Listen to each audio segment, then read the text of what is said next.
My wife slept with my best man 2 days before the wedding, so I played the footage during the reception and left her crying. I'm a 30-year-old guy, and I thought I was marrying the love of my life. Lily and I met when I was 26, both broke, overworked, and chasing something that resembled stability. We built everything together from scratch. Cheap takeout dinners, late-night study sessions while she finished nursing school, and arguments about bills that somehow always ended in laughter. She wasn't just my girlfriend. She was my anchor, my reason to wake up and fight through every bad day. The idea of a future without her never once crossed my mind. When I proposed, it wasn't fancy. Just me, her favorite song playing, and a trembling hand holding out the ring I'd spent months saving for. She cried so hard I thought something was wrong, but then she said yes, over and over again like she couldn't believe it either. In that moment, I felt like the luckiest man alive. It wasn't just about love. It was about loyalty, trust, and surviving life's storms together. We'd been through layoffs, health scares, even losing my mom. And through it all, she was there. Or so I thought. Planning the wedding felt like a dream come true. She obsessed over the flowers, the playlist, the guest list, and I just went along, happy to see her smile. My best friend Jake was my best man. He'd known me since middle school, and Lily adored him too. They joked easily, shared inside comments, and always seemed to get along, something I used to be grateful for. My parents loved Lily, my friends respected her, and everyone told me how perfect we were together. Looking back now, that perfection was the quiet before a storm I never saw coming. I thought I was marrying my best friend. Turns out I was marrying a liar. Jake wasn't just my best man. He was my brother in everything but blood. We grew up on the same street, rode the same bikes, and got in trouble for the same dumb pranks. When my dad left, he was the guy who stayed. When his mom passed away, I was the one who stood by him through the funeral. We had this unspoken promise that no matter where life took us, we'd always have each other's back. When Lily entered my life, Jake was one of the first people I introduced her to. I still remember how easily they clicked. Both funny, outgoing, and good with people. They'd team up to tease me about my awful cooking or my inability to plan anything romantic without their help. Sometimes I'd walk into the room and find them laughing over a meme or talking about TV shows I hadn't even heard of. It never bothered me. If anything, I felt lucky. My two favorite people genuinely liked each other. As the wedding approached, Jake became even more involved. He handled my bachelor party plans, helped me pick the suit, even drove Lily to appointments when I was caught up at work. She'd tell me, "You don't deserve such a good friend," and I'd always respond, "Neither do you." I meant it. There was no jealousy, no reason to doubt. Trust was the foundation of everything, and that's exactly why I never saw the cracks forming underneath. I remember one night, a week before the wedding, Jake raised a toast over beers. "To loyalty," he said, smirking. "The rarest thing these days." I laughed, clinking bottles with him, never realizing that was the cruelest joke I'd ever be part of. That moment should have felt suspicious. But I brushed it off, because how could your brother ever betray you? 2 days before the wedding, everything should have been perfect. The decorations were up, relatives were flying in, and Lily was glowing in that way brides do when everything finally falls into place. But something about her felt off. Her smile didn't reach her eyes. Her laugh sounded thinner, and she kept checking her phone like she was waiting for something. Or someone. I asked if she was okay. She smiled, said it was just wedding nerves, and kissed my cheek before rushing off to meet her bridesmaids for a final girls' night. I wanted to believe her. After all, we'd been through so much. Why would she lie now? But when I texted her a few hours later, she didn't reply. Not for an hour. Not for 3. Midnight came and went, and I was sitting alone in my apartment surrounded by half-packed boxes of wedding favors, wondering why the woman I was about to marry suddenly felt like a stranger. Around 11 p.m., Jake called. His voice was casual, too casual. "You good, man? Big day coming up." I told him Lily was still out, and he chuckled. "Let her have her fun. Next week it's all responsibilities." We joked for a minute before hanging up. But his tone left an itch in my chest that I couldn't scratch away. That night, I couldn't sleep. My head buzzed with the kind of anxiety that doesn't have a name. The apartment was too quiet, the clock too loud. I kept picturing her, Lily in her dress, walking down the aisle, her hand in mine. I told myself I was overthinking, that love needed trust, not paranoia. But deep down, something in me already knew. I didn't realize it then, but that was the last night I'd ever believe in her. The next morning started like any other. Coffee, checklist, calls from the wedding planner. I tried to shake off the uneasy feeling from the night before. Lily texted around noon saying she'd stayed over at her maid of honor's house because the wine hit harder than expected. I wanted to be mad, but the thought of arguing before the wedding made my stomach twist. So I laughed it off, told her I loved her, and went about the day pretending everything was fine. That afternoon, while checking the house to make sure the caterers could access the backyard, I noticed a missed notification on my home security app. Motion detected, 2:47 a.m. I hadn't looked at those alerts in days, but curiosity got the better of me. I opened it, half expecting to see my cat wandering or maybe one of the decorators moving things early. What I saw instead hollowed me out. There she was, Lily, walking through the front door I'd locked hours earlier, wearing the same outfit she'd left in. But she wasn't alone. Jake followed right behind her.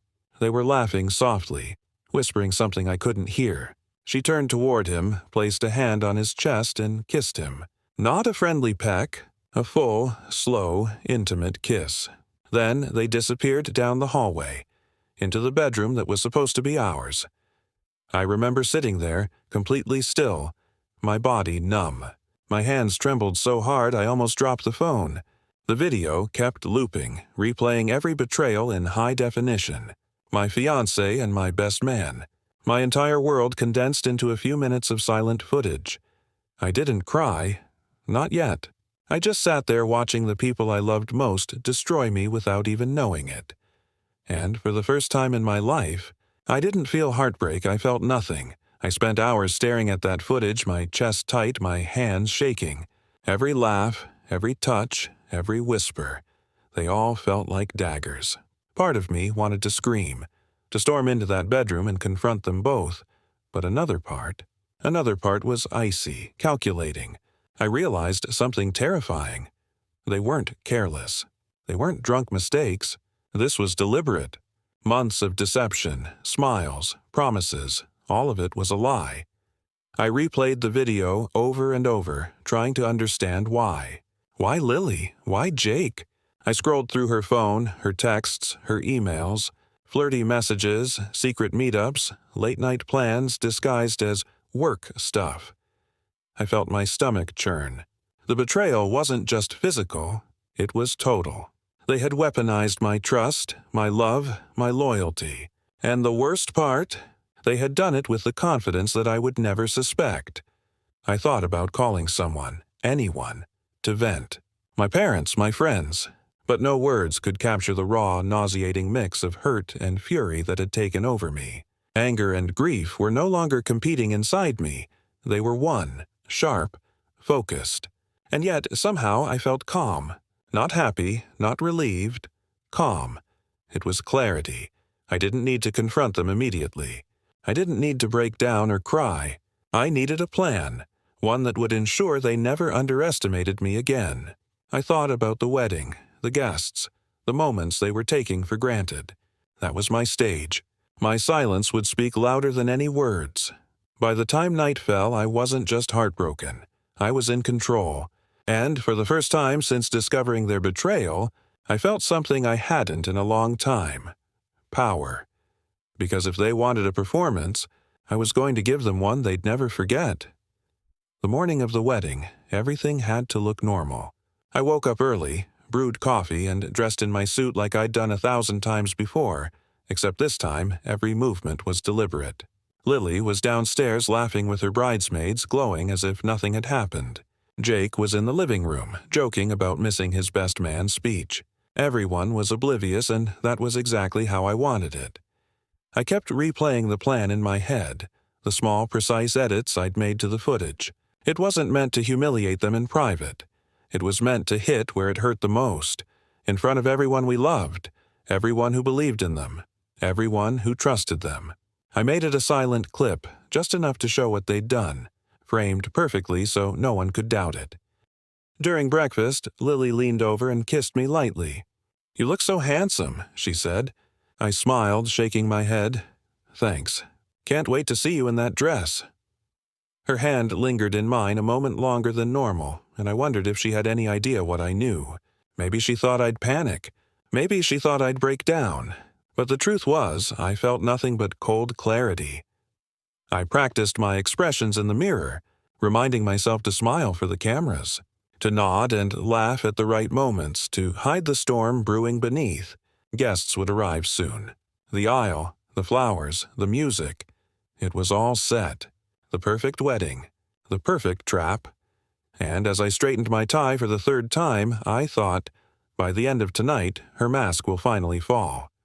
The ceremony started flawlessly. Guests arrived, all smiles and congratulations, the kind of faces that made you think life was perfect. Lily walked down the aisle like a vision, her smile radiant, eyes glistening with happy tears. I stood there, heart pounding, feeling the weight of every secret I now carried. Everything around me, the flowers, the music, the gentle murmur of family, was a facade. Everyone believed in love, in commitment, in forever. But I knew the truth. Vows were exchanged, hands held, promises made. I repeated every word with precision, my voice steady, my eyes locked on hers, even as my mind replayed that video, that betrayal. Lily whispered my name, tears threatening, and I swallowed hard. Part of me wanted to shout, to ruin this moment right then and there, but I didn't. I smiled, nodded, and played my part like a professional actor. Jake stood beside me, his grin too wide, too casual. He had no idea how thin the line was between this performance and absolute destruction. Guests cheered as we were pronounced husband and wife, clapping, laughing, tossing petals. The world applauded our union, celebrating a love that didn't exist. I felt the irony settle in my chest like a cold weight. I remember looking at Lily's face then, all flushed cheeks and trembling lips, and wondering if she felt any guilt, any fear of what was coming. She didn't look guilty. She looked triumphant, oblivious. But I had learned that appearances could be deceiving, and I had my own plan. One she would never forget. Everyone saw love that night. Only I knew the truth. And the best part? They didn't suspect a thing. The reception began like any other. Laughter, clinking glasses, the soft hum of conversation. I walked in, smiling, shaking hands, hugging family members, all while keeping my pulse steady. Lily floated around, radiant in her dress, touching arms, laughing at jokes, completely unaware that her perfect world was about to crumble. Jake hovered near the bar, telling stories, smiling at her, proud of himself. I stayed calm as a predator circling its prey, letting everyone believe nothing was wrong. Then the DJ called everyone to attention. "We have a special video from the groom," he announced, and the room hushed. My heart thudded against my chest, not from fear, but anticipation. The first frames rolled, sweet clips of us laughing, hugging, snippets of our relationship that had been real. Guests smiled, eyes glimmering, thinking this was a sentimental montage, and then it shifted. The silent footage played. Lily and Jake, laughing in the living room, whispering, kissing, moving into the bedroom we had planned to share. Gasps tore through the room. Lily's face went pale, her hand flying to her mouth. Jake's eyes widened, horror spreading across his features. For the first time, I saw fear where there had been arrogance, shame where there had been confidence. The room was a storm of whispers, cries, and stunned silence. Lily stumbled backward, tears streaming, screaming my name. I stood still, expressionless, letting the weight of truth sink in for everyone. For once, my silence spoke louder than any words could. Chaos erupted immediately. Guests were whispering, pointing, some covering their mouths in shock. Lily's parents rushed to her side, demanding explanations, their voices trembling with anger and disbelief. Jake's fiancée stormed in, fists clenched, eyes wide with betrayal. I stayed calm, letting them all unravel while I moved through the crowd with the quiet certainty of someone who had nothing left to lose. I felt no satisfaction, only a cold detachment as I watched the people I trusted most implode. Lily's tears fell in waves, her pleas for forgiveness echoing against the walls of the reception hall. "Please, I didn't mean," she sobbed, her voice cracking. "I love you. You have to believe me." But the words were meaningless now, hollow and fragile. The trust that had taken years to build had been shattered in seconds. I walked past them, greeting a few stunned guests, shaking hands, offering polite smiles. No one dared speak to me directly. Their questions and accusations bounced off me like rain against a window. I climbed into my car, sliding behind the wheel, hands still trembling slightly. I started the engine, letting the sound fill the silence around me. As I drove away, my phone buzzed constantly. Calls, messages, texts from people demanding answers, some praising me for exposing the truth. I ignored all of them. I knew this was the moment that marked a clear boundary. The life I had imagined with Lily and Jake was over. My heartbreak had been replaced by clarity, and for the first time in days, I felt a flicker of control. That night, I didn't lose them. I walked away from betrayal with my dignity intact. The days after the wedding were surreal. The video had leaked. One of the guests, horrified but curious, had uploaded it online. I watched the views climb in real time, strangers commenting, debating, sympathizing. Some called me a hero, others a monster. I didn't care.